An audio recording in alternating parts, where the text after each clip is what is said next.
Sinabi ko, patayin mo sila! Marami nagdatingan. Hindi ko siya masinta. Napakasimple yung pinagagawa ko sa'yo. Kukuha ka ng bayan, ikakasa mo, tapos itututok mo. Ma'am, bigyan mo pa ako ng isang pagkakataon. Para pumalpa ka ulit. Huwag na! Tapos ka na!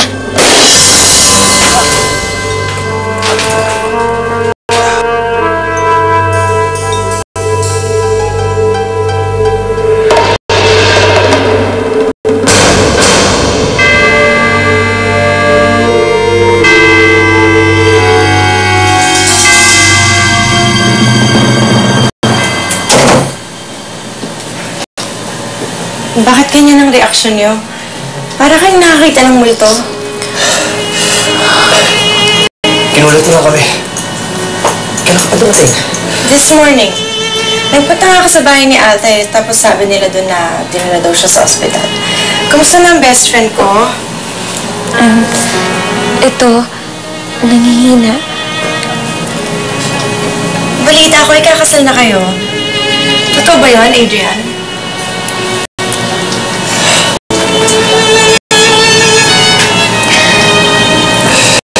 Ay, hindi ka man lang alam na kayo na pala. Sorry, Celestine. Pero ilang beses kitang trinace at hindi kita makontak. Nag-iba ka na daw ng address. Ang tangi ko na lang nalalaman sa'yo pagpapakasal ka na raw doon. Hindi na tuloy yung kasal na yun.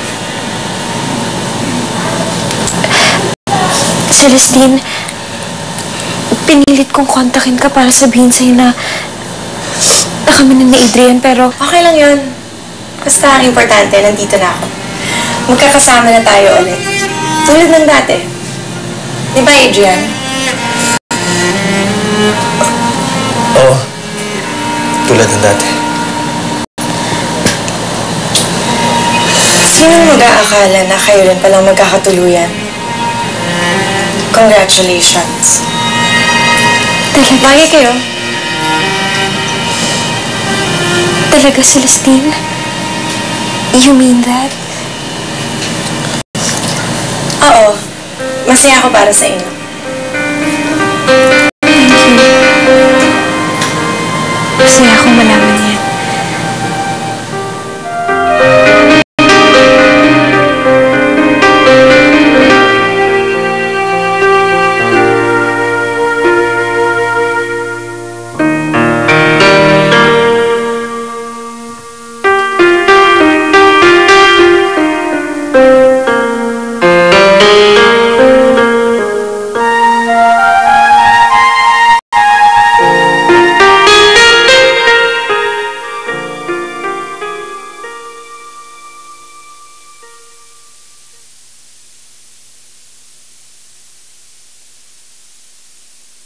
Ang baby ko.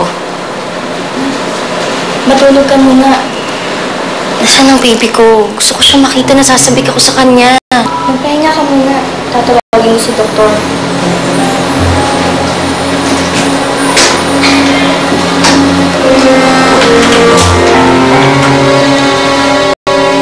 Giovanna, dalhin niyo ako sa nursery. Gusto ko makita ang baby ko.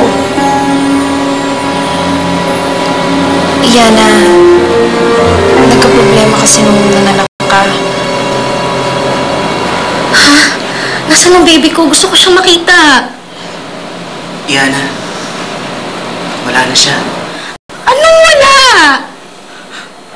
Bakit? Anong nangyari? Patay na siya nung iniluwal mo. Hindi totoo yan! Hindi totoo yan! Gusto ko makita ang baby ko! Huwag ka munang tumayo. Kailangan mo magpahinga. Kailangan mo magpalakas. Tsaka kailangan ko ang anak ko. Alam mo naman siya lang yung pag-asa ko, di ba? Gusto ko makita ang anak ko. Yana, tama na. Tama na, wala na tayong magagawa. Nasaan ang anak ko? Giovanna, dali niyo sa anak ko.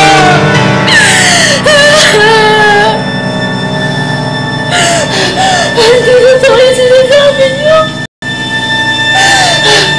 Nasaan ang anak ko?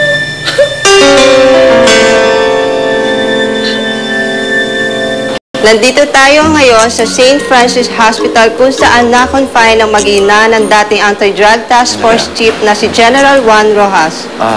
Dito muna kayo.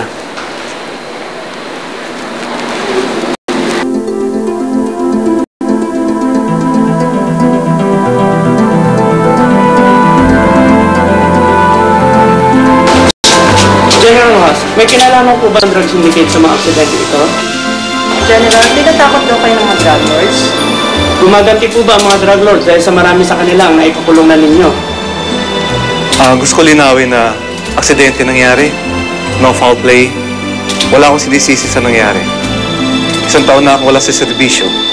So I'm living a quiet life and I hope you respect our privacy. Hindi lang, thank you.